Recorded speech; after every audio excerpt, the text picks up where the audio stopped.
भारतीय बौद्ध महासभा धुळे जिल्हा शाखेतर्फे महामानव डॉक्टर बाबासाहेब आंबेडकर यांना महापरिनिर्वाण दिनानिमित्त अभिवादन। भारतीय बौद्ध महासभेचे मार्गदर्शक अण्णासाहेब देवीदास जगताप व धुळे जिल्हा अध्यक्ष मधुकर निकुम यांच्या मार्गदर्शनाखाली महामानव डॉक्टर बाबासाहेब आंबेडकर यांच्या महापरिनिर्वाण दिनानिमित्त विनम्र अभिवादन करण्यात आले।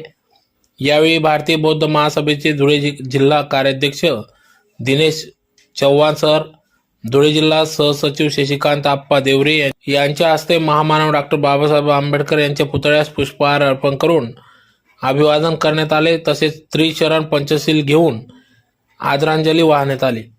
या कार्यक्रमासाठी भारतीय बौद्ध महासभेचे उपाध्यक्ष डॉक्टर शरद भामरे, सचिव बापूसाहेब बाविस्कर, धुळे शहर अध्यक्ष सुनंद भामरे, प्राध्यापक नरेंद्र गव्हाणे सर, राजेंद्र जाधव, ओंकार गायकवाड, गौतम सोनवणे, हर्षवर्धन आखाडे, गुलाबराव थोरात, धर्मदास पवार, मोहन पवार, अशोक बैसाने, रमेश अहिरे, सुरेश जवराड, यशवंत गायकवाड, सूरज सोनवणे, दिलीप इंदवे, लालदास नगराडे, सुका जगा पाटोडे, रविकांत खंडारे फौजी, दिलीप आडवे सर, संजय रणदिवे फौजी, राजेंद्र रोडरे सर, आत्माराम बाविस्कर, खंडेराव सैंदाने, संजय अहिरे, महेंद्र आखाडे, पृथ्वीराज भामरे, भाऊसाहेब सिरसाट आदी पदाधिकारी कार्यकर्ते या ठिकाणी उपस्थित होते।